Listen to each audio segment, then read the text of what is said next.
ఈరోజు ఎలక్షన్స్ దగ్గరకు వచ్చాయి.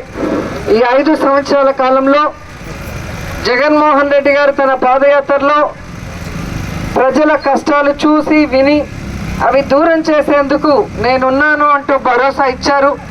మీరు కూడా ఆయన మీద ప్రేమతో నమ్మకంతో వైఎస్ఆర్ కాంగ్రెస్ పార్టీకి ఓట్లేసి తిరుగులేని మెజారిటీతో గెలిపించి ముఖ్యమంత్రిని చేశారు. జగనన్న ముఖ్యమంత్రి అయిన రోజు నుంచి ఈ రోజుటి వరకు మీరు చూస్తే ఇచ్చిన ప్రతి వాగ్దానాన్ని నెరవేరుస్తూ చెప్పనివి కూడా అనేకం ప్రజల కోసం చేసిన మనసున్న నాయకుడు. అలాంటి పార్టీలో ఎమ్మెల్యేగా ఉన్నందుకు ఎప్పుడు నేను గర్వపడుతూ ఉంటాను. ఎందుకంటే ఆడపడుచుల్ని గౌరవించి ఆడపడుచులకి అన్ని సంక్షేమ పథకాలు వాళ్ళ పేర్ల మీద ఇచ్చి ఇల్లు లేని వాళ్ళకి ఇళ్ళ పట్టాలు ఇచ్చి ఇల్లు కట్టించి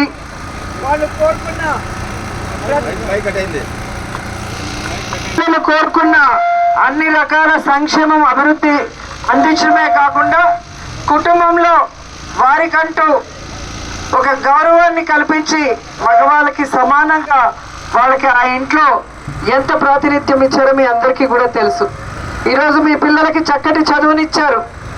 గవర్నమెంట్ స్కూల్స్ అన్ని రెనోవేట్ చేసి ఈరోజు కార్పొరేట్ స్కూల్స్కి ధీటుగా ఇంగ్లీష్ మీడియంతో మీ పిల్లలు కూడా పెద్ద చదువులు చదువుకొని మంచి ఉద్యోగాలు చేసుకునే అవకాశాన్ని ఇస్తున్నారు.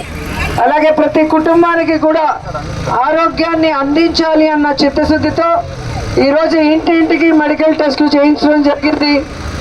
మరి సచివాలయ పరిధిలో స్పెషలిస్ట్ డాక్టర్ని పిలిపించి మీ అందరికీ కూడా ఏ విధంగా అందుబాటులోకి తీసుకురావటం వైద్యాన్ని మీరు చూస్తున్నారు.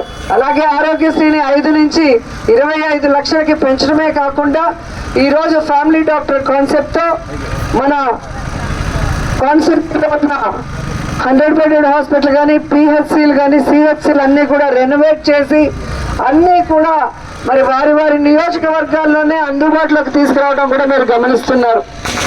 ఇలా జగనన్న చేస్తున్న సంక్షేమం అభివృద్ధే కాకుండా మన నియోజకవర్గానికి ప్రజలు కోరుకున్న ఎన్నో అభివృద్ధి కార్యక్రమాలను కూడా ఒక ఎమ్మెల్యేగా నేను మీకు అండగా ఉండి అన్నీ కూడా చేయడం జరిగింది.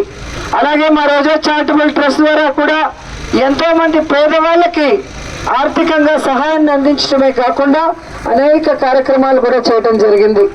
మీ ఆడబిడ్డగా 2 సార్లు నన్ను దీవించినందుకు ఇక్కడే 10 సంవత్సరాలుగా ఉంటూ మీకు ఎన్నో అభివృద్ధి కార్యక్రమాలు చేశాం. మళ్ళీ మీకు సర్వీస్ చేసే అవకాశాన్ని నాకు జగనన్నకి ఇవ్వాలి. మే 13వ తేదీ జరగబోయే ఎన్నికల్లో మరి మీరంతా కూడా ఒక్కొక్క మనిషికి 2 ఓట్లు ఉంటాయి. 2 కూడా ఫ్యాన్ గుర్తుకు వేయాలి. మంచి మనిషికి ఓటేస్తే మీరు బాగుంటారు, మీ ఇల్లు బాగుంటాయి, మీ ఊరు బాగుంటుంది. ఆ రోజు వైఎస్ఆర్ గారు ప్రభుత్వంలో పేదవాళ్ళకి మంచి రోజులు వచ్చాయి. ఆ తర్వాత మళ్ళీ జగనన్న ప్రభుత్వంలోనే పేదవాళ్ళు ఈరోజు సంతోషంగా ఉన్నారు. వాళ్ళు అన్ని రకాలుగా ఎదుగుతున్నారు. అంబేద్కర్ గారు కోరుకున్న సమాజాన్ని ఈరోజు నిజమైన అంబేద్కర్ వారసుడుగా జగనన్న నా ఎస్సీలు, నా ఎస్టీలు, నా బీసీలు, నా మైనారిటీలు అంటూ ప్రతి కుటుంబానికి ఆయన ఒక కొడుకులాగా పనిచేస్తున్న విధానం మీరు అందరూ కూడా చూస్తూ అన్న సైనికురాలైన నాకు చెల్లెలుగా ఎప్పుడూ కూడా నాకు వెన్నంటి ఉంటూ నన్ను ప్రజల కోసం సర్వీస్ చేసే అవకాశాన్ని కల్పించారు. మీరు కూడా ముచ్చటగా 3వసారి మీ ఆడపిల్లైన నాకు ఫ్యాన్ గుర్తుకు ఓటేసి అత్యధిక మెజారిటీతో గెలిపించాలని కూడా కోరుకుంటున్నాను. మీరు మాకు వేసే ప్రతి ఓటు కూడా జగనన్నని ముఖ్యమంత్రిని చేయడానికి వేసే ఓటు.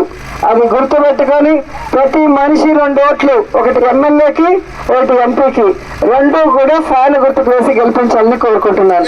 జై జగన్, జై జగన్, జై జగన్, జై జగన్.